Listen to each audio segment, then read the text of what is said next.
Yo, welcome to Van Lathan's The Red Pill, where we give you the brutal reality of truth. The guy we have on the podcast today, his currency is truth. We got Mr. Joe Budden from the Joe Budden Podcast with Rory and Mal, from his long career in hip-hop. From everything that you know Joe Budden for, man, you know Joe. He's on the show today. We're going to talk to him about a bunch of things. We're going to talk to him about a situation involving one of my dearest, closest friends, Charlamagne Tha God. Joe thinks I'm pussy for not having talked about this, but we are about to talk about it a little bit today.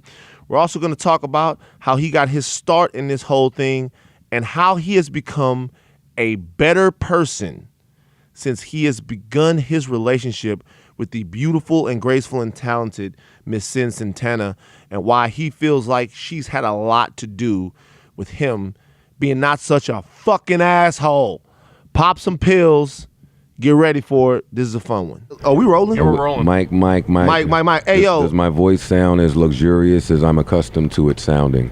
That's the first and foremost. That's for the audio guys. I tell you what, we have the finest of equipment here, though, in this room to make sure. That is exactly what I expect you to say. That we get. And the rest of the people in this room. Yo, do me a favor. Equipment. White people, clap for Joe Budden, please. Yeah. Why? They were super excited to have you here. Oh, man. Very excited. Let me tell you, that's what Pump It Up did for me, man. White people still, to this day, like they have an affinity for Joe Budden. You know what's weird, though? I don't think that is really the Pump It Up version. I think because freaking Jason's from Jersey. Just West Orange. What are you doing out here? I live in that area somewhere. Were you Newark originally, or? No, I'm Jersey City originally. Jersey City? Yeah, I got some money in life. I like it out here. Yeah, and then they made it nice. So tell me, what's this? I don't know shit about the East Coast, man. Okay, so Jersey City is where the Holland Tunnel is. Okay. Figure the Weehawken area is where the Lincoln Tunnel is, and Fort Lee is where the George Washington Bridge is. So I moved from Queens to Jersey City, New Jersey at the age of 13 and went to school out there, and it was the hood. But it's really nice now. It's nice now. What it's happened? Like super gentrification nice. type of situation. Yeah, I'm looking to purchase. So you're going back? Oh yeah. I got to return.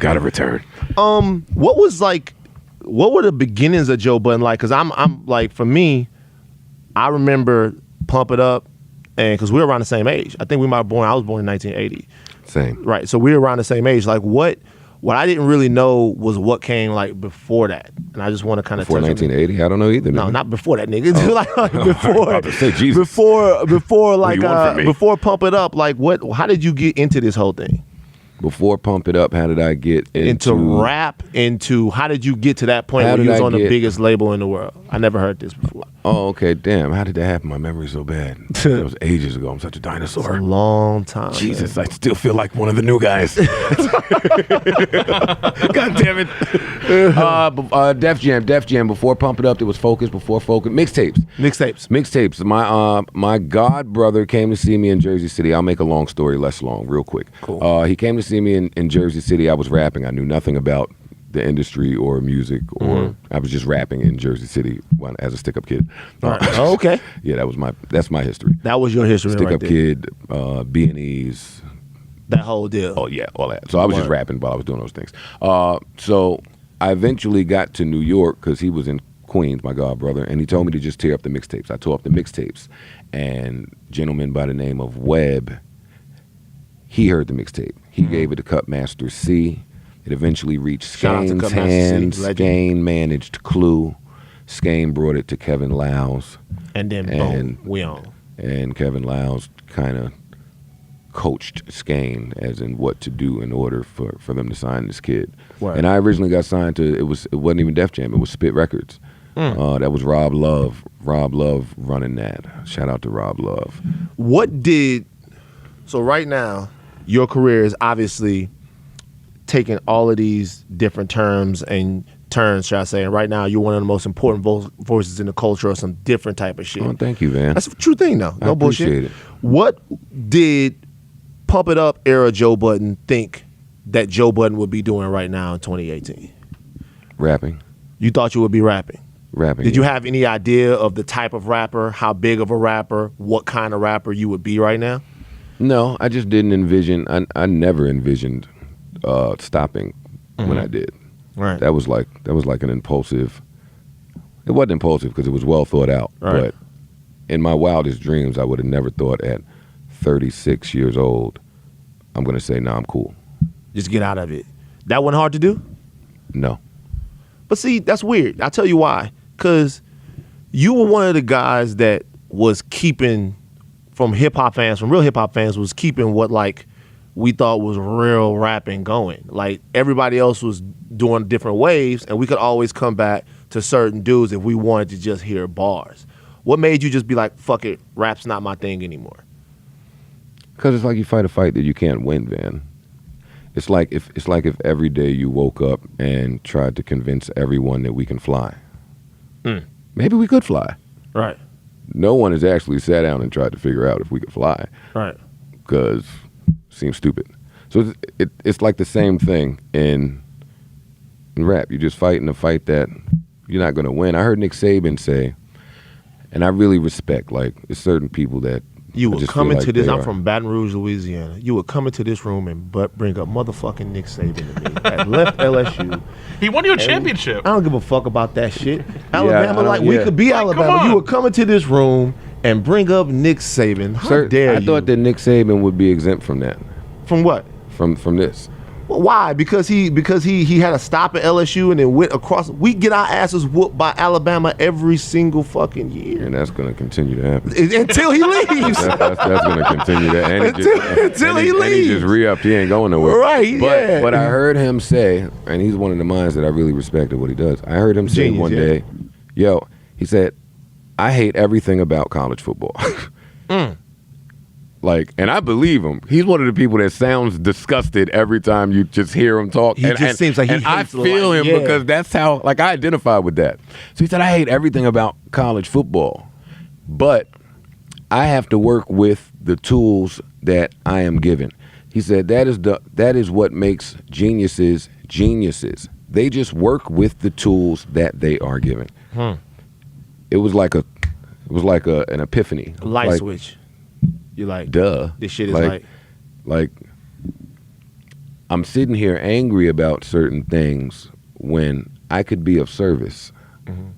Like, if I just get out of my own way and make this a very selfless thing, because that's how we fell in love with hip hop. It was a selfless thing. It was like, wow, look what's happening. It wasn't about me until it became professional.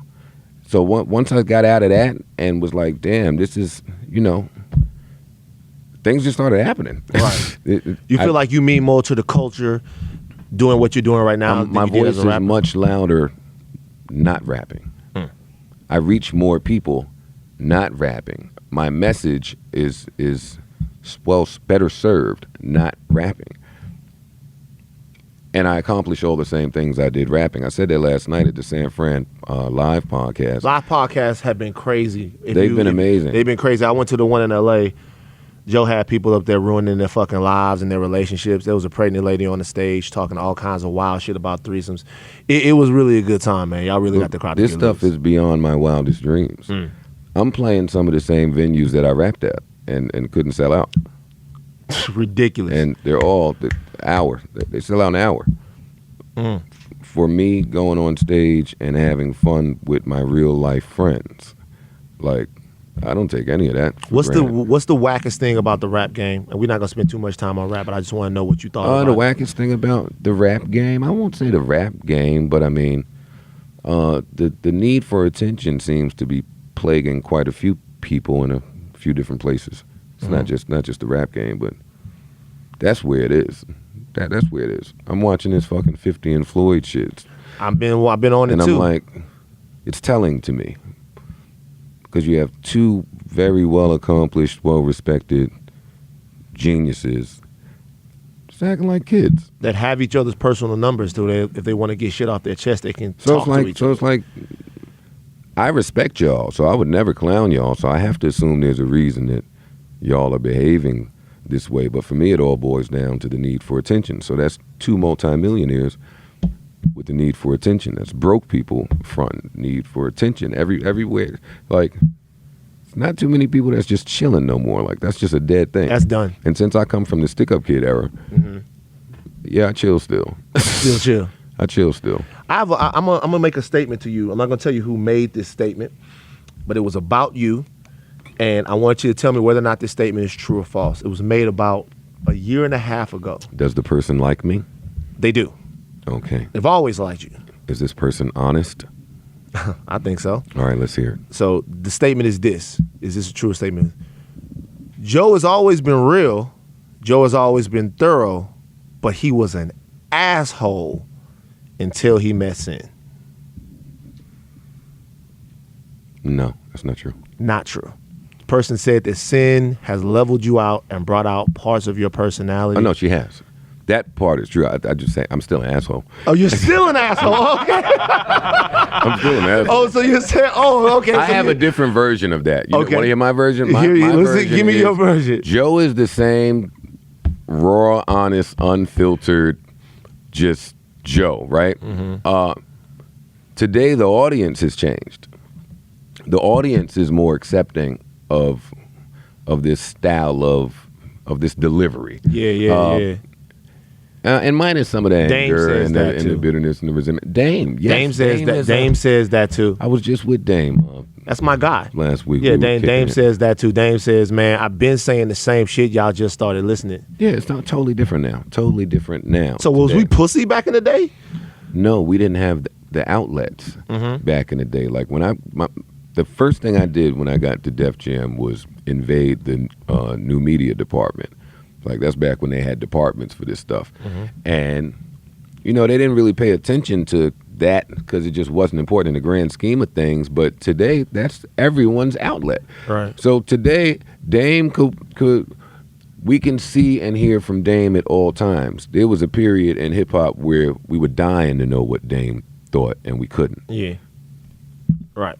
Like it just changed. Like my mom couldn't just wake up and send a DM to Prince or Marvin Gaye. Like that's real. Everyone is accessible. So you got to really watch what people are doing or attempting. Let me not say doing because there's a lot of fuck shit happening. What people are attempting to do with their brands and be cautious of the brands that you follow. True. So how do you people have watched your sort of ascension, your relationship, my maturation. How do you feel like my relationship, Sin and your relationship? That's my baby. How does that affected your maturation? Because a lot of brothers still running around here and they see you've been with a lot of beautiful women, and they see that and they go, "Yo, man, I will fucking keep doing that till I'm 65, 70, 80 years old." Like, how can you sort of encapsulate or I guess talk about or sum up what that relationship has meant to you and to your growth and maturation?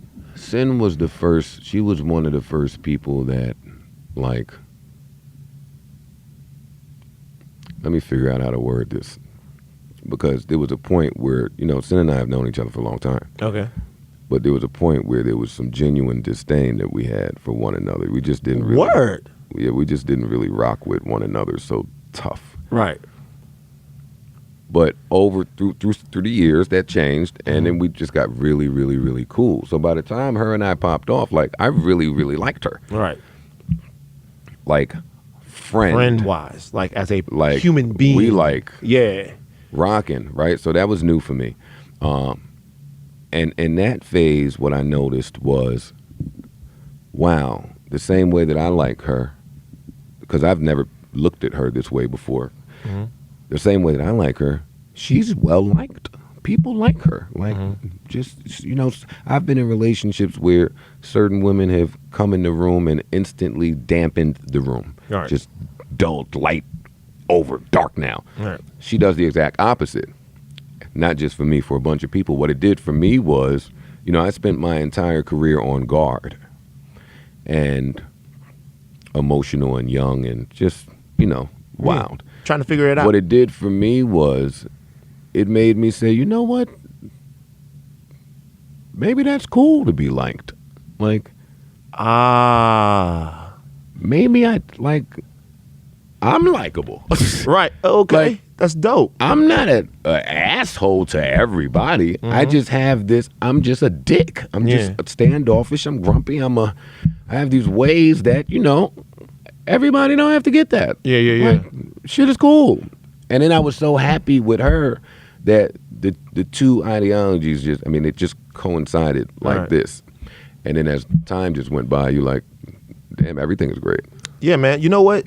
Do you think that as men sometimes we fight the idea that like, people say it all the time in like R&B songs and shit like that, but you think we fight the idea that women can actually make us better people? I would call any person that said that a true idiot. I'm certain that there are a lot of true idiots out there. There are definitely a lot of true idiots out there. The world's greatest creation is woman. How could they not make us better? They can make us better, or they can make us worse. I mean, that's solely up to you and the woman that you sought. Yeah. So, R. Kelly dropped a 20-minute song today. Did you listen to it? Not all 20 minutes. I heard about. I want to say I heard 4. Okay.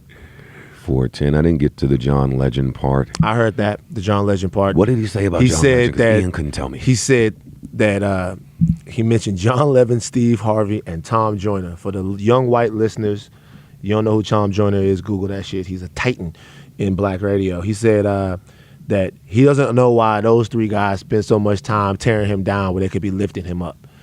So apparently John Legend has got at him, Steve Harvey has got at him, and Tom Joyner has gotten at him, and he's sick of the bullshit. He's sick of it. R. Kelly, this whole 20 minutes, R. Kelly is fucking fed up with y'all getting on his shit, talking about all kinds. He said he's admit that he can't read. That's how he doesn't have his publishing, because he can't read. He says he gets that, and he says, by the way, all the freaky shit that he does to the girls that were in the last sex cult, they like that shit. Basically was the whole gist of it. You didn't listen. You gave me a brilliant rundown. That's the whole thing. So you feel like you don't have to listen. I'm probably to not going to just run the SoundCloud. Right. Yeah, I'm gonna pass on that one. R. Kelly needs help. Yeah, he does. He needs a lot of help. I asked you this because there is something sort of that I want to talk to you about as it relates to what people think happened and what did happen. For R. Kelly, we have a blueprint of what actually happened in the situation that he was involved in. But there's another situation involving somebody that I'm really close to right now that I have yet to really talk about because I didn't really feel. Because you pussy? Not because I'm pussy. Because then tell me why. I don't have anything to add to the conversation. No, knock it off. Let's be real. Now, if we're gonna be real, then I can't be the only one sitting here being real. I'm talking to you. I wanted to bring it up with you. Okay, good. I don't have anything to add to the conversation. Why do you not? What can I say? First of all, just let y'all know we're talking about Charlamagne. They know the fuck we talking about. Right. But like, what can I add to the conversation that hasn't already been said? That is a lazy cop-out. Tell me why. And you are way too much of a trusted voice to use that as a crutch to avoid such a serious conversation with one of our most prominent voices. Okay, so you felt so all right, so let's be honest about it. So I feel this is the way I feel about this situation, and I'm not going to preface this with anything because throughout the course of this conversation I feel like my entire range of thought on this is going to come out. Number one, if we are to discuss something about the incident, we can't discuss what happened back then because that's been adjudicated, right? So, which means what? Meaning that I know what adjudicated means. I get it. I know you know what it means, but I'm just saying meaning that I mean that's not, we didn't cover it here at TMZ because that's not news. You know what I'm saying? Okay. All right. I'm with you. Right. I didn't think I should cover it either. Right. But not because it had been, no, I didn't cover it because I'm just not going to cover it. Right. I wasn't there. I don't know. But the fact that it went away, that don't tell me that, all right, shit was just fine and dandy. It's too many parts. It's too many parts involved at this point. Like, and like, I'm such a conspiracy guy. Like, why now? Like, why is this happening now? Oh, I know why it's happening now. The HBO show just got announced. Yeah, I know why it's happening now. I'm certain that there's some other parts coming into play. And Charlamagne, you know, why I like Charlamagne because he is who he is. Let me say that. Let me say this, and I don't really care how it comes off.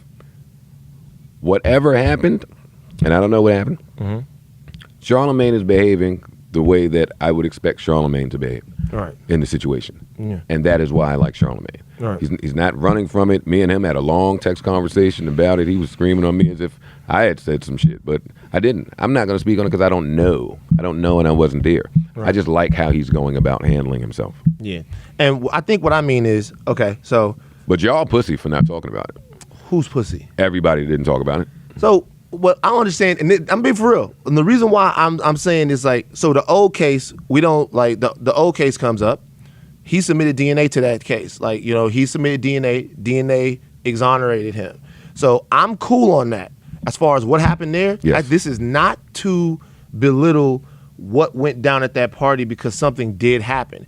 And so people need to understand that you can be innocent of something and still be wrong, right? And still be complicit. Right. So that's not to. But as far as his involvement in it, I couldn't go on vacations with a nigga I thought could do that. That's real. 100%. All right. So for me, I'm good on that. So all the clips is coming up like with shit on the podcast and all of that stuff like that. Actually, on the flip side, you would never know if a nigga did something like that. But if that's true. But if I did know, You would be right on vacation with a nigga that did something I know, like that but because you if wouldn't know. But if I did know, right? Oh, you wouldn't do it because you have morals and ethics. Right, because I have morals and ethics. But if I did know, Samesies, so I'm saying. I know, right? So what I'm saying is, so if, I would be the first to get Charlamagne the fuck out of here. if you thought that was real, 100%. right? So I guess what I'm talking about is now I heard we were on the podcast last week. By the way, I fuck with Rory real. Let me tell you why I fuck with Rory before I Tell me why, because I don't tell fuck with you. that nigga sometimes. Let me tell you. I'll tell you why I fuck with Rory before I tell you a problem with something I had that Rory said on the podcast. Tell me. Rory came out and got me at Henny Palooza one time.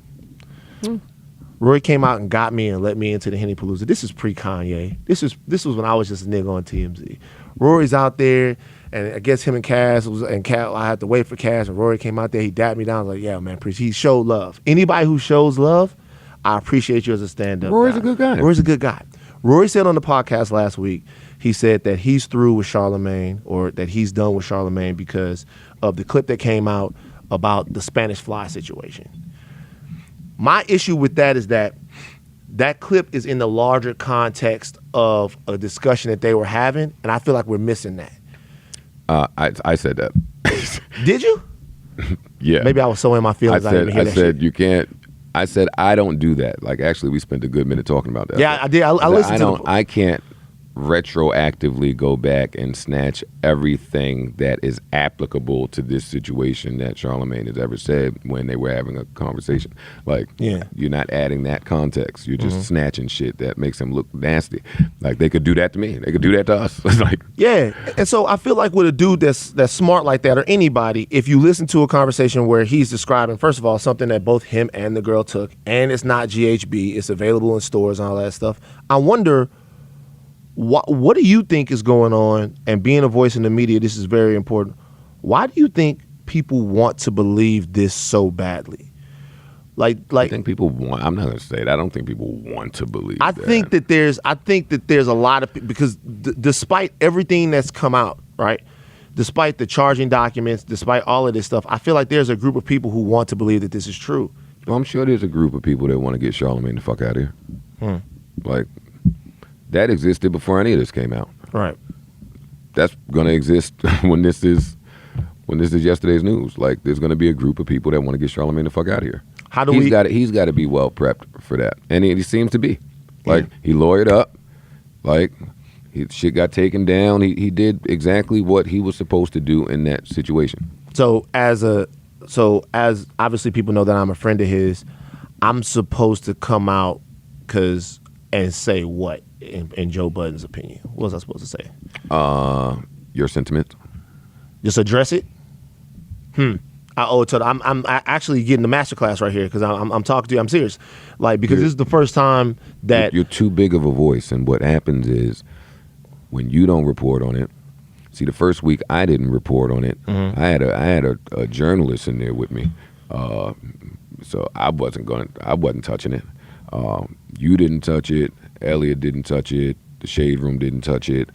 All of the all of the places that the news is centralized, nobody touched it. So then it looks away. It looks like I'm in cahoots with you niggas that I don't even really talk to but so often. It looks like we all are complicit. And if he did that shit, we probably shouldn't be complicit.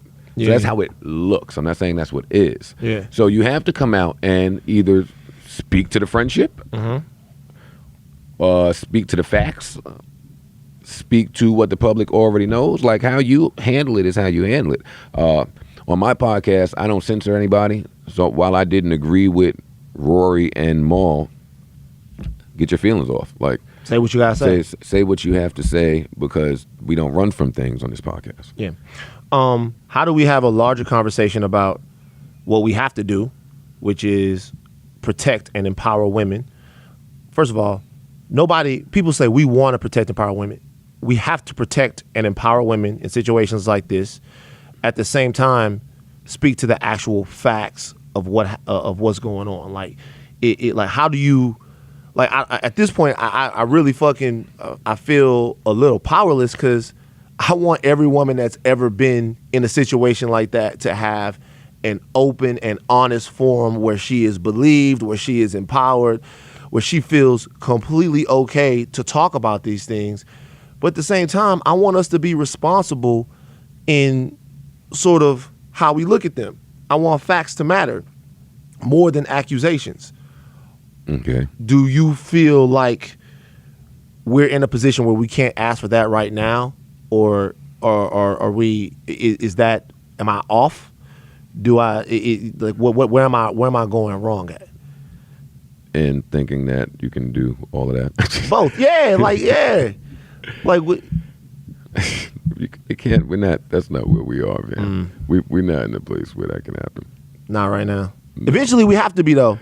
Because we don't, you know what I'm saying? There's too many other things that come into play. See, sometimes ignorance is bliss. Like, there's too many other things that come into play with shit like this. Because there are places that the young lady who alleges these things can go to for support right this second. And I'm sure that there's probably some other ways that she could move forward with this case. It will probably be very costly. Yeah. Like, there's some other things going on that, like, we'll never know everything. And that was a big reason why I didn't report on it the first week, because and I've been through this run of the mill, so I'm sensitive to it when the police report comes out.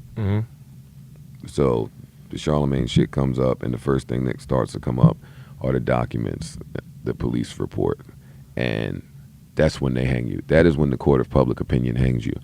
A lot of people are law-abiding citizens, so they have no idea how police reports. Yeah, what actually comprises one and what goes into it is accusations and allegations. Yes, the public sometimes, well, most times, takes that as a fact, or these things as facts. So it gets blurred from the jump. Me, as having been one of the people that, has been on a police report, like, what? Like, that's what I did? Yeah. Huh? Yeah. I don't even know if somebody could come up with no shit like that. Right. So that didn't tell me too much there when the police report came out. Like, you'll never, you can go through the whole story. The only people that will ever know were the people that were in that room. Yeah. All right, man, pause for 1 second. We're going to pay some bills. A lot of us first learned to love reading, which I love reading, by the way. It's one of my favorite things to do. And storytelling by watching LeVar Burton. You guys remember that. Reading Rainbow. You guys love that. LeVar Burton reads. He recreates that magic for grown-ups on the podcast, LeVar Burton Reads. It's back for a new season this week. In each episode, LeVar handpicks a different short story and reads it aloud to you. Past episodes feature stories from Neil Gaiman, Octavia Butler, Haruki Murakami, and many more. Take a break from your daily life and dive into a great story with LeVar Burton, the same guy who got you on this reading thing to begin with. The first episode of season 3 is a speculative fiction story by Rebecca Ronhorst entitled Welcome to Your Authentic Indian Experience. It's about a tour guide who gives virtual reality experiences to tourists who want to know what it's like to be Native American. Think Black Mirror meets Westworld. Don't miss it. Season 3 is out now. Subscribe to LeVar Burton Reads wherever you listen to your favorite podcasts. We're also sponsored by Afro-Punk Solution Sessions, co-produced by Afro-Punk and How Stuff Works. Afro-Punk Solution Sessions is a podcast that explores real-world situations, real-world solutions to the problems that marginalized people face. From running for political office to restorative justice to activism, Afro-Punk Solution Sessions arms people with the knowledge and the tools they need to effect change and build power in Black communities. Very important stuff, weighty stuff we're talking about here with this podcast, man. I love this stuff. Every Wednesday, co-hosts Bridget Todd and Eves Jeffcoat speak with members of the Afro-Punk community, celebrated thinkers, and community leaders like Stacey Abrams, Matthew Kincaid, and Patrice Cullors on how to resist oppression and stay engaged. Afro-Punk Solution Sessions is inciting meaningful conversations and motivating people to make a difference. Some of these conversations include, what does it mean for Black people to have a seat at the table? How can we expand reproductive rights for marginalized people? How can we reclaim our space? Incredibly important and really, I would say, essential questions of Blackness right there. Listen and please subscribe on Apple Podcasts or wherever you get your podcasts. Also, we're sponsored by WNYC's The Realness. When the legendary rapper Prodigy, God rest in peace Prodigy, died last year after being hospitalized for sickle cell, his friends and fans were shocked. Now, a new podcast called The Realness from WNYC Studios takes you inside Prodigy's life and music. Using never-before-heard audio tape, The Realness will introduce you to the person behind the rhymes that hid years of excruciating pain. Along the way, The Realness will talk with the Queens-based doctor who treated Prodigy and brought sickle cell out of the shadows, the rap legends who knew him, and the activists who wonder if Prodigy may have died needlessly. The Realness is a podcast that goes behind Prodigy's music to reveal his lifelong struggle against his own body and how that struggle informed his lyrics and fueled his success. One of the most successful rappers of all time, one of the most important rappers of all time. Once again, rest in peace, Prodigy. Listen and subscribe to The Realness wherever you get your podcasts and learn more at therealness.org. That's therealness.org. Rest in peace to the God Prodigy always. Now let's get back to Joe Budden. I'm gonna touch on something right now, but I don't want to get off this. Charlamagne is an industry friend of mine. You recently said something interesting about industry friends, about you and Rosenberg had a back and forth, and I actually tried to mediate this by creating a show for Rosenberg and Joe Budden. Like, I went on, me and Scotty Bean were talking about it. It's like, Rosenberg and Joe Budden should have a TV together.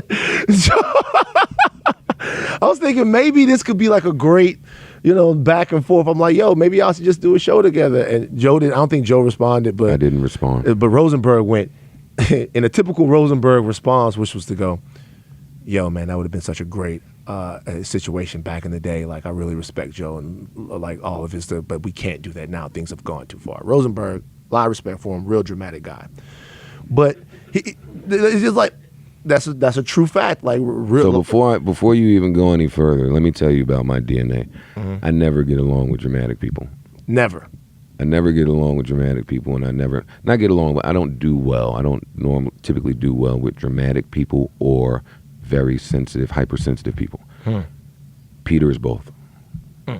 How do you said something that I thought was interesting, because post Kanye, a lot of people claim that they're my friends now, right? And you said, I listened to you say, like, I thought that you and Joe, like, you said he's not a friend. No, not a friend at all. Do you think he thought he was your friend? I'm sure he thought that. Okay, how do people know when they're friends of Joe Budden? He thought he was your friend. Wait a second. Wait. He thought somehow this bum stupid ass question makes for a very good topic. Right, like how he thought he was your industry rule friend. number 4080, record company people are shady. Q-Tip said that in what, 89? Yeah. So how do people gauge their friendships? I'm asking you, how does This someone industry know? didn't mold me. This industry didn't make me, well, it helped to make me who I am, but I didn't get my values and my teachings from the music business. Peter and I have never done anything outside of work-related things. So why would he believe that we have a friendship outside of that word being used very loosely? Right. And me being a realist about it doesn't make me a bad person. Like, I don't think you and I are friends. Right. I really fuck with Van, though. I have a lot of respect Like, for you. you know what I mean? This is my nigga. Yeah. Like, it's not a bad thing. So I think that maybe because he thought we were friends, he had certain expectations of how Joe should move and talk and just maneuver along the way. And when those things weren't happening the way that he thought maybe they should, maybe he felt the way about it. And again, I've never spoken to Pete about this, so I don't know. Yeah. But yeah, no, Pete has bugged the fuck out a few times. and the problem is that there's nobody to check. There's nobody to check niggas when they bug the fuck out. And that is one of the real reasons why I love that I retired from rap to sit here and do that. To make sure niggas are not out here acting a fucking fool. Yeah. Because he bugged out for a little bit. But that's my guy. Yeah. He blocked me on Twitter. Oh, you blocked you on Twitter? Oh, so there are no hard feelings from you to him right now? No way. I say fuck niggas and go on about my day. I don't harbor ill will toward Pete. I wish him the best. Right. I listen to Pete. Right. And I hate, not hate, that's a strong word, Right. but I don't really fuck with the Michael K show like that. Yeah. But I listen to Pete. I like Pete on the wrestling shit. I like Pete at SOB. I like Pete sometimes. Right. But the problem is, and I hate to do this, but the problem is some white people, and that's what I'm going to say. And that's all I'm going to say. Right. So I took great exception to how he announced that Triple X death. And the man thing to do would have just been for him to say, he's got a point. He's right. My bad. He'd have just did that and left it alone. You know, sometimes liars got to keep lying. You just compound shit. Mistakes, you compound mistake after mistake after mistake, and now you just left with a fucking shitball. There's a name for it. If he would have just, what is it? Dickhead momentum.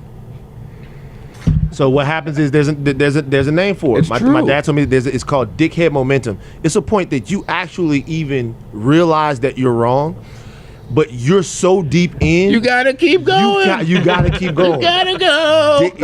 Like dickhead momentum. You just keep fucking going. You're wrong. But fuck, I gotta die on the line now. So Pete announced that shit. I took exception to it in a time of mourning because I was in my car mourning. I addressed it.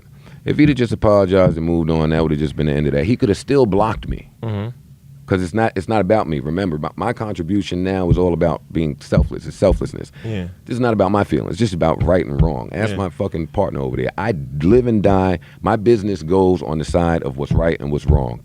Money don't dictate it. Yeah. He gets on the radio and bashes me. Right. He bashes me, starts making all types of syringe addict jokes. That's another mistake, Peter. Yeah. These are more. You're insulting a ginormous wave of people Yeah. That have dealt with because these you're things. attempting to insult the man that's most numb to it all. I will never feel anything. Right. It's just not gonna work. It's just not gonna work. So you make another mistake. Then you get on Twitter and now you're attacking fans. These are people that fuck with you now. Like, at what point do you stop and say, could have done it a little different? Right. And that was my only point to Peter. I don't have any beef with Peter. So the sensitivity that we see, I'm gonna be real with you. Something you had way back in the day was the first time I realized how sensitive hip hop was. Just people in hip hop period. First time it was maybe like 10, 11 years ago, and there was this like I'm not even gonna fucking remember this shit now. It was like a fucking rap battle royal or like a bunch of rap brackets or something like that. The vibe. Well, no, it was Vibe, rap putting shit. you against like different rappers. And and it was either you and Ghostface or you, somebody like that, and you were like, "Yo, I'll rap that guy. Like, I'm a better rapper than him." And it was Method Man, and everybody went, "Yo," because I go on this message board, and shut up, dog. I love message boards, man. Yeah, I go on. I was deep in the message boards at the time. I used to be as well. I deep in the message boards at the time, and everybody was like, "Yo, how could he be crazy?" I remember just going, okay, well, after y'all get y'all emotions out, are we gonna talk about whether or not that's like a true fact? I'm like, after everybody finished going, like, how could he say that? I'm like, now can we discuss whether or not he actually raps better than him? Yeah. You know what I mean? I'm like, is that like a okay thing to talk about, or we can't talk? Nah, you can't fucking. All right, well, fuck it, nigga. Let's talk about something different then. Like, That might have been when I learned it too. it's like I was like, all right, well, since we can't have a discussion, and that, by the way, rap is the only place where that fucking exists, right? Like, if Michael Jordan and Allen Iverson on the court, if Jordan gets crossed, Jordan got crossed. Yes. He lost that day. Yeah. That doesn't mean that Allen Iverson 100%. is a better basketball player than Michael Jordan. It means at that point, you got a young lion against an older lion, and sometimes the lion might take a loss. That's all that means. So don't be. But in hip hop, Yeah, that's why when people ask me who's a better MC between A and B, I always tell them out of how many verses. Like, because you can't just ever go verse for verse because somebody was just a better man that day. Right. Like, in a 10-verse run. right? Give it to me. Like, so yeah, I agree with you. So why though? Why if you say a rapper's album was whack, does he have to send his shooters to your apartment? Because hip hop is comprised of the bottom feeders. How do you mean? Hip hop, and this is back to this is real nigga geography and just how the world, how America is created anyway. Hip hop was for the niggas in the park that just made some shit. Crack is what we were supposed to just be left with. Yeah. Some other things happened. So when I say the bottom feeders, I mean society put us in certain places. You mean in terms of their perspective? Yes. Right. And what we did with it is what we do with it. Create some dope shit. Fucking right. Right. So you have people that come from nothing, now given the opportunity to not only make the world, but afford it to their loved ones. So any chink of the armor is not just taken as sport. It's not just taken as a competitive act. It's taken as, oh, you're now taking money out of my family. You're affecting me in real time. Yeah. And that's what I learned in that whole Method Man exchange, actually, because that very simple act led to all types of real street beef. Yeah, I remember. Right. After that, it went on for a little while. But when Meth and I finally got to talking at Jones Beach in Rock the Bells, we took a little walk, and he explained to me exactly what was going on with him when this little young, cocky, arrogant kid was sitting in the studio just saying the name Method Man. He had a million personal things going on with him. This rap shit was probably the last thing on his mind.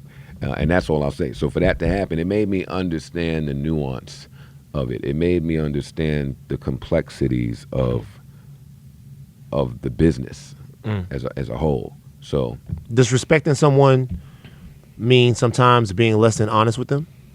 Does respecting someone... Meaning I have respect for for who you are and what you've accomplished, so I can't say that I rap better than you? Yes, that is exactly what respect means.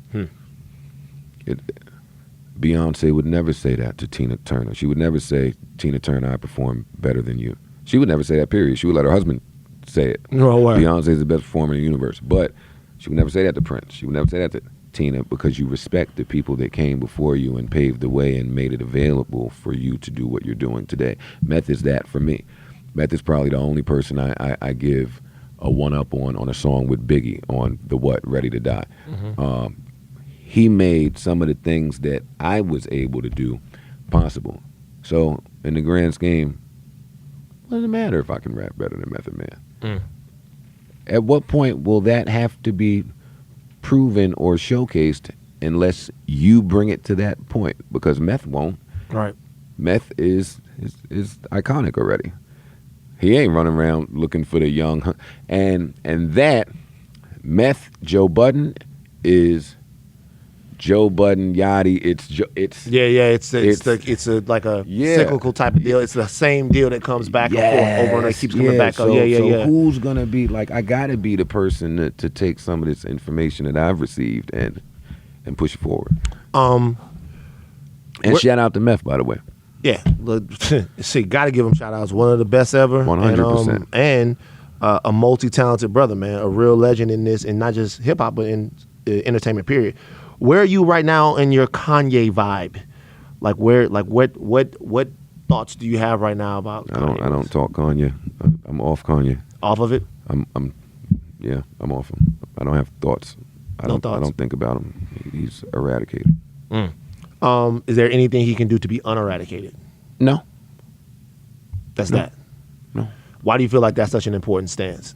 Or do you feel like it's an important stance for you to take? Or is that because people ask me about Kanye West and I say, listen, it's not so much about me having to do something for political reasons, because I would be a hypocrite to say I'm not listening to one guy for moral reasons where I listen to all of these other guys. And I'm saying I can't enjoy the music anymore.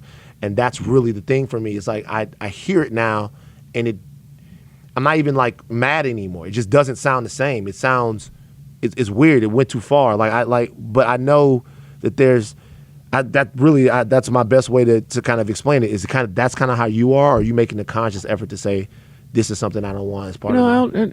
Outside of Kanye, it's again, selflessness is just a reoccurring theme that we got going here. But anybody that's going to blatantly put his own agenda, no matter the cost, in front of just what's right. Yeah, no, Kanye. I mean, that's just one on one accord. Okay. Because there's an amalgam of shit going on. I'm an MC. Right. So I put a lot of weight into words. They are powerful, but like one of the most powerful things we have here. For him to misuse his voice the way that he has, and I've heard him respond to that. So let me not say the word misuse, because he says he's very clear on what he's saying. Right. Actually, I will say misuse, because you can't be clear on what you're saying when you're on and off medication. Your brain is not even on the same. Like I understand all that shit he was saying. Listen, I tell people all this. I'm on Lexapro right now. He can't say all of what he said and do the damage that those words do, and his alliances are doing to the people that he once so strongly stood and fought for. Right. Like, how can I explain it? How can I explain? I had a hard time trying to explain it to my dad when he called and said, hey, I know you're a little busy and can't talk right now, but what's up with Kanye? My dad don't know shit about no music. All my dad knows is that Kanye stood next to Mike Myers, I think that's his name, Mike Myers, and said President Bush don't care about black people. Right. And the political guy my dad is, I'm not, my dad is, just wants to know how one person can get from that to this. Yeah. I can't explain it. Right. Well, I could. Right. I actually had to talk to people around him to try to get the understanding on it. Listen, I still have hope. I still have hope that. For what? Cause, man. Yo, you niggas make me fucking sick. I do. Yo, is Kanye our relative? No. Well, in a way.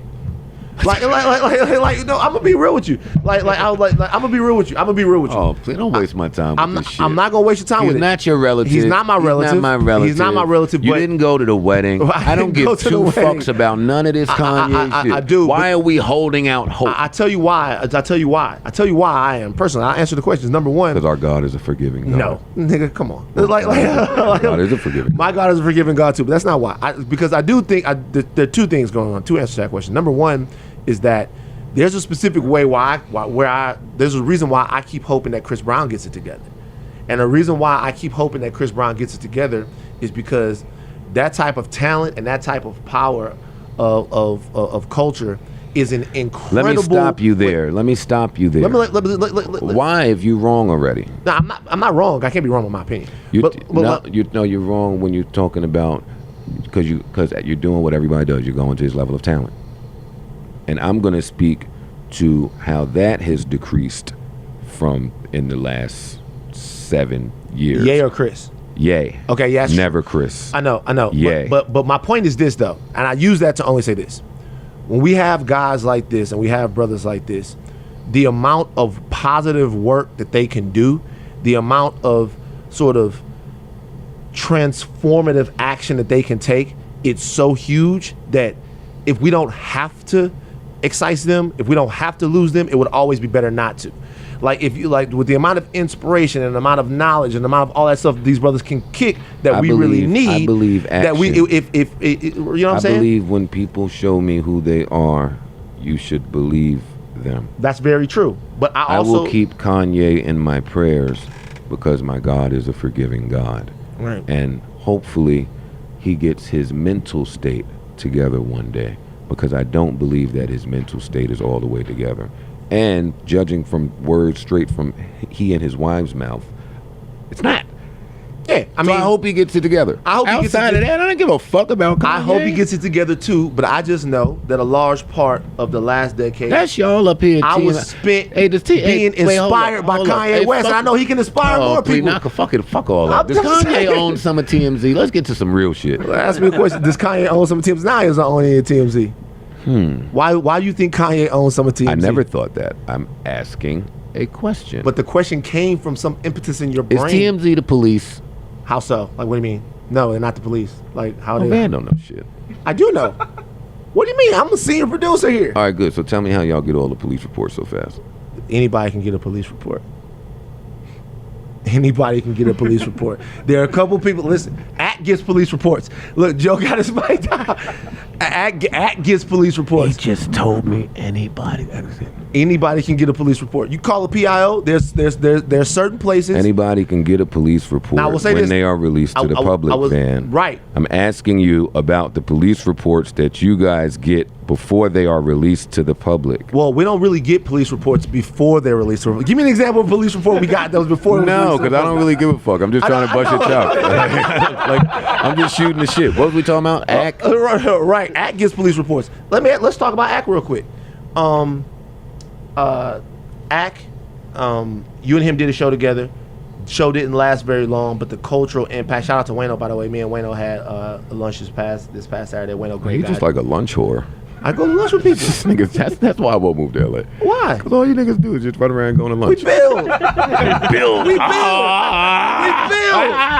Hey, no. You know what's crazy? No, did he say build? You know what's crazy? Are you going to say link? Me and Joe built one time. We linked. We built. Me and Joe. Hey, shout out to the Zen Lounge. We connected. We was at the Zen Lounge. No, we went somewhere. We were part of the same party. Right. Me and Joe talked. I got a sense of who Joe Budden was. I was like, yo, man. That wasn't a link. Joe Budden. Me and Joe Budden linked. I put that shit on Twitter. You did. I was like, I put that shit. We had a good night. I was like, I linked with Joe, and then I hit Joe. I DM'd him. The whole shit. Joe hit me. We had a good night. Yeah, it was cool. We linked. We connected. And that was good food there, man. It was great. Shout out to Zen Lounge. But Everyday Struggle continues to go on. Act continues to do his thing. What do you feel like Act? What do you feel like his place in hip hop is right now? Like, what does he represent to you? Because he's a very controversial dude. A lot of people see me. Act was out here last year, and we went to a couple different places, and people came up to me and they was like, "Yo, what the fuck you doing hanging out with that nigga? You a positive brother. All that guy does is reinforce negative stereotypes." Now, I don't think that that's necessarily true. I think he has gone left in the past, but when you see a young dude like that, who do you think that there's something wrong with what he does? Yeah, but I mean, I've told him this to his face. Yeah. He already knows. He already knows how I feel about certain aspects of what he does. Certain aspects of what he does is brilliant. Really brilliant. Has managed to create a vibe and a brand for himself. He's got a chokehold on a certain demo, and I like Act. Like, that's my guy. Yeah. Certain shit, I'm just the man in me is not gonna. I'm not with. Right, like some of the videos and stuff like that. You watch Everyday Struggle now still? No. Why would I do that? I'm just asking. The show is horrible. Everyday Struggle is a horrible show now, you feel like? It's hard. The numbers say it's a horrible show. Is there any particular reason why you think it's horrible now? Yeah, but that would be helping people. So I will keep it to myself. I'm done fixing other people's problems. I feel you. What? I hope they get together. Because I fuck with all three of them. Right. I fuck with Ak, I fuck with Wayno, and I fuck with Nadeska. But the show as a whole, I'm sure if you got them in the corner and said truth, they would talk about it. Truth. Where are you right now? And obviously the podcast is, man, fucking super duper successful. Yeah, shit's crazy. Yeah, it's I mean, hey, shout out to y'all niggas, man. Y'all moving units out here, super duper successful. Where I know that you got your whole situation. You're dealing with a titan and a legend, and you and Puff doing. What's the next thing? What is the next thing? Are you doing more television? Are you doing more like what's the deal? I can't tell you. You can't talk about it? Let me ask you a question. You can't talk about it, right? To me, do you think I know? You may. I do. You should. Yo, so man, Joe, I'm fascinated, bro. Why? I'm gonna be real with you, man. I want to know how the fuck you did this, dog. I love that honesty. I'm fascinated, man. I want to know how the fuck you did this. I remember when it was a time when no one had a fucking positive word. I know one person that used to always say, man, Joe Budden is a fuckboy. And a couple of days ago, hit me up. Oh, I can't wait to hear what the Joe Budden podcast said about this. I'm like, yo, the fuck? What happened? You know what? In their defense, though, I probably used to be a fuckboy a little bit. You think you were? No, but I came off that way a lot. So do you feel like the representation of you from the past may have not been the most accurate representation? Like, are we getting a real Joe Budden now? I think we're getting 38-year-old, well, almost 38-year-old Joe Budden. Like, you need all of your yesterdays to get to today. Mm-hmm. So it's a number of things. I used to be a shithead. Joe Budden is just easily misunderstood without context. And the fact that I have a platform and a voice every week to speak to people, I think a lot more people kind of understood me. And once you understand me, then it's like, yeah, you get it. Then it's like you're going on vacation with Charlamagne because you can't picture how you know Charlamagne. Yeah. Like, with more context, you're like, Joe's not that bad. He was just trying to get it a little bit. Right. Is there any rapper right now that could call you up for a feature to make you pick your mic up? Not a one. Ho. Joe, I need you on. Joe, listen, I need you. I'm doing Blueprint. I'd rap with Hov. Let's think about it here. That's not true. I'd rap with Hov. If Scarface called, I mean, you can't. Certain people. God damn it! Thank you for giving Brad Jordan the fucking respect he deserves, man. Y'all ain't got Scarface on your top 10 list because y'all a bunch of fucking lames. Scarface is easily top 10, top 12. The love for Scarface that needs to happen right now it's like we losing track of Scarface, man. It's like I don't hear people bringing up Scarface when we talk about these greatest of all time lists, man. Yeah, but if anybody tells me their list of their greatest of all times, if Scarface ain't there, I'm gonna point to his influence. Like, that's how great Scarface is. Like, you don't have to know him to be hearing and feeling his work. That nigga, man, that was like Pac for me, but before Pac. Yeah. So it's like, and Face know how I feel about it. Let me tell you, when I signed to Def Jam, right, I was 22, 23, 24 when I walked into a room on tour and Scarface was there. He was just playing spades with somebody. And I sat there and I played spades because I'm great. Where you from again? Jersey? I'm from New York originally. Okay, so I already know you can't play spades then. Because you East Coast niggas and the West Coast niggas, y'all can't play no spades. In the South, we really play spades. Y'all fuck around. There you go. My family's from the South. Well, nah, that fucking undid that. Let's go. I only didn't learn pinochle because my memory wasn't good enough to learn to do the 80. whole It's a lot of cards, but spades, shit. But just the fact that Scarface knew who I was when we sat down, that was fulfillment for me. That's what I signed my record deal for the people that I thought were gods to acknowledge me. Yeah. So Scarface, Hov, there's a few niggas. Scarface, Hov. But these are niggas that ain't calling me. Actually, Scarface owe me a verse. He owes you a verse. 100%. He told you he was gonna get on something with you. He didn't get on with you. I sent him Love for You, All for You on All Love Lost. Whatever the last song was on that album, I sent it to him. But I just sent him the beat, and he was like, send it to me when you're done with it. Right. And it was Scarface, so I rapped because I love Scarface. Yeah. I sent it to Scarface. Scarface called me, man. He said, yo, you are rapping ass. Scarface, I'm not rapping behind that. You got to be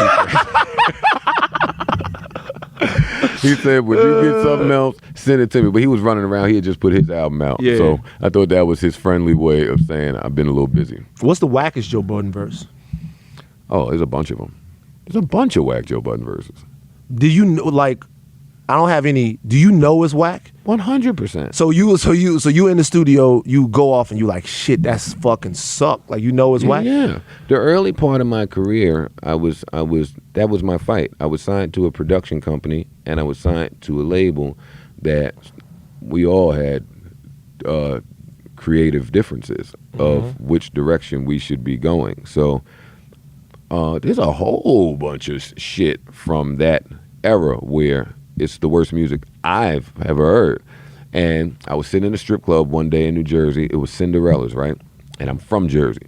And I'm sitting there, everybody in there know me, and strippers, the bartenders, the patrons. And the DJ knows me. So this song, it just came out that I put out. All right. And it came on in the strip club. It's called, I'm not even going to say what it's called because it's real bad. And I'm sitting. You're on the song? It's my song. It's your song. I made the song. But when you said it's a song, I thought maybe you were talking about. No, I made the song. Off in the Club with Marcus Houston. That's one of the greatest songs ever. That's a dope But song. I would never say this about this song. I'm talking about really bad songs. Okay. When the DJ played this song, and I that feeling that I had inside, that was the moment, because life is about moments. That was the moment that I said, I'm never again recording something that I do not want to record. Word. And it never happened. Never happened. But there's again. a bunch of whack Joe Budden verses. And I'm not going to help y'all find them. No, we're going to look for them bitches. We're going to put out an accompany piece with Joe Yeah, because Budden. y'all will put that shit out, man. Like I would tell you, but then y'all going to violate. I'm going to find them because I bet it's a list somewhere. Because I'm going to be real with you. I didn't really even know that you could rap because that was in my 106 in Park days when I used to, because I was in college. I would come home from college and watch 106 in Park. Pump It Up came out, but it was a pop song almost. Pump It Up was very poppy and just like the beat was like it really. Pump It Up was everywhere. Tell me any other pop song with rapping like that. It's kind of a pop song. Is it the beat? Just tell me one other pop song. You was rapping, but it's not like the Joe Budden that. This is what I'm saying. No, I understand what you're saying because it was a pop song, Right. but that's just what I always say to people. Is that it was like that was really that whole song being a pop song is like a mistake. How's that a mistake? Because when I heard that beat, Niggas was mad about that beat, by the way. That was niggas. I'm from Jersey, so an up-tempo beat didn't stop nothing for me. And when I heard that sample is, you can't be in hip-hop if you don't know that shit. That's a hip-hop sample. I heard that and said, oh, I'm going to tear these niggas up. I didn't think, a club? Right. I didn't know how to make a song. But when you and Hov started going back and forth, that's when but that's when I was like, wait a minute. I was like, huh? Yeah, the good old days. I was like, Hov came hard, but I was like, okay, this nigga like really, and that's the moment that I realized that you could rap, because before then, like I'm from the South, so I didn't have the mixtapes and all of that shit like that. Like Pump It Up was the moment that you were birthed into the world. Yeah. All right, well look, bro, we pretty much covered it all except for one thing I want to ask you about. I want to ask you, one of the most infamous moments you ever had on a podcast was, I remember you on Taxstone's podcast. Mm-hmm. And you and Tax had some static. And it's funny. You're right. But I didn't look at it that way. You didn't look at it that way? No way. Dog, you the hardest nigga to read in the world. How could you what other situation, how could you look at that? Like it seemed very tense. It was tense. Mm-hmm. But I didn't look at it as like beef or no beef or when I anything left. like that. No. Like I fuck with Tax. I fucked with him then. Right. And he fucked with me then. Right. I think there might have been some tension from powers beyond Our ours. control, yeah. But that interview is funny because it's one of the greatest moments in podcast history, and I was really only acting like a dick because I had somewhere to go. I didn't realize how big Tax was. Oh, at that point it was, and shout out to him. He'll hold your head. But And this was earlier, but he was still really he was big. still very hot right at that point. I didn't know that. I was just, he DM'd me, said, yo, come through. Mm-hmm. All right. Because I don't do that. What we doing right now, I don't pull up. You don't pull up. Hell, I don't talk to niggas. But you do link and you do connect and build. I do not link or connect and build. Fuck.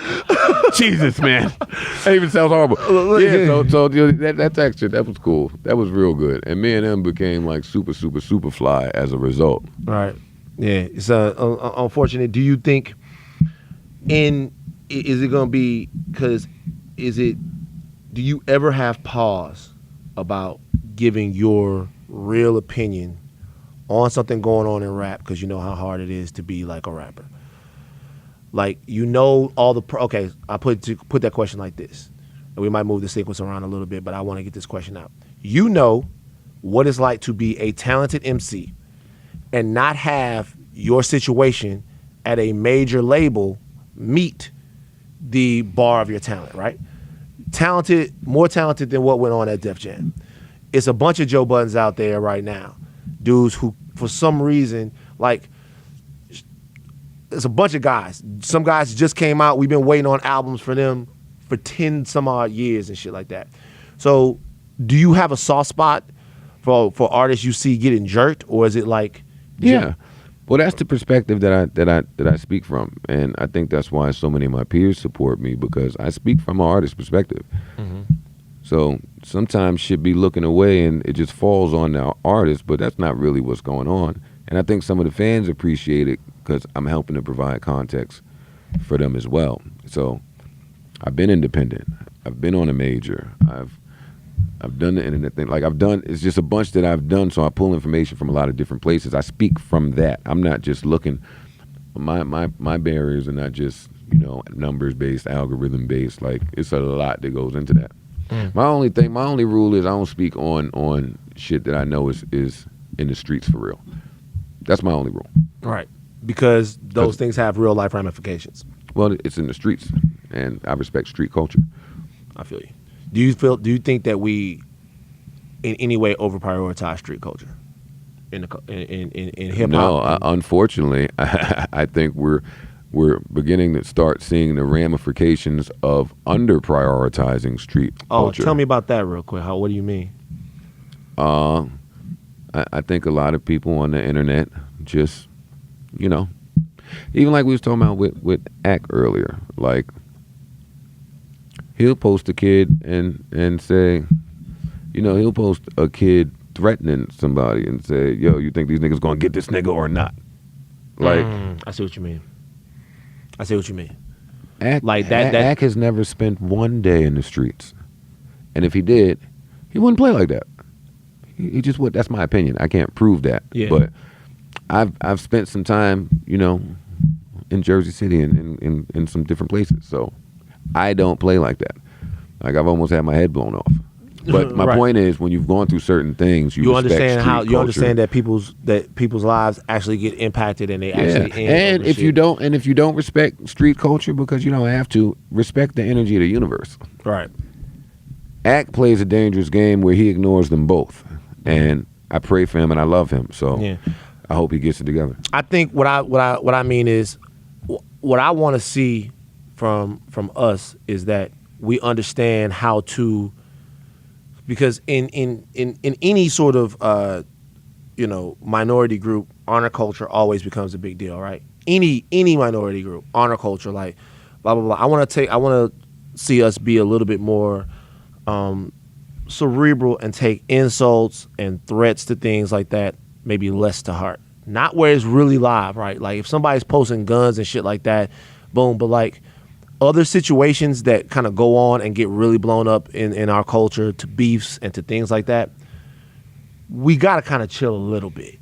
we can't let the ethos of the street actually affect the way we live our daily lives. Sure, we can. Why? Why would we do that? Why would like most of the times what's going on in the streets? And by the way, this is with all respect. I'm from South Baton Rouge, Louisiana, and I understand that there are rules and codes to wherever you go. I'm not saying to break those, but I'm saying, shouldn't we have different rules and codes? Shouldn't we have rules and codes that are more uplifting and life affirming, and that, you know, sort of inspire cooperation a little bit more? We have that as well. And the problem there is the problem is that people think that that those things are absent in street culture. They're not. Street culture only becomes an issue when there's disrespect. Yeah. Yeah. So to your point, I don't wake up every day and worry about something happening to me on the streets. I just walk around. Same shit here. I've never been to anybody's hood that had an issue because I show respect. However, if I was out here just moving a certain way, that would be different instantly. But I think what I mean is this. If I were to go to like Calabasas or some shit like that and in some way broke some sort of rule, niggas in Calabasas not going to tear my head off, right? And the reason why that's a good thing is because they don't own Calabasas. Their ownership of that space that they think they have control over is emotional. You know what I'm saying? And so what I'm saying is, if we were in some way less emotional, maybe a little bit less emotional, and de-emotionalize a little bit, and maybe thought about actually owning some of the places that we have and stuff like that, we'd have different mechanisms by which to enforce what it is that we want. We wouldn't have to get mad about someone disrespecting us on our block if we owned the block. You know what I'm saying? And so that's the only thing I'm saying. I mean, I'm not coming off like a nigga's like, nah, I get what you're saying, because people really lose their lives, and we need to be respectful of one another. 2 ways to skin a cat, you're saying. 2 ways to skin a cat. That's the long. let me just say, I agree with you. Mm-hmm. That's the long game. Number one. Sure. Number two, a lot of people aren't set up for. Let's just say yeah. Popping. And let me just leave by saying, as long as we have hip hop, there's gonna be killers around. You know what? Give it up for Joe Budden, man. Yeah. Joe Budden. Woo. Joe Budden didn't shy away anything. He said he raps better than Jay-Z. You guys heard him say that? That's gonna be the headline tomorrow, Joe. Yeah. I'll text him. Y'all give it up for Joe, man. We appreciate you coming and sitting down on the podcast, man.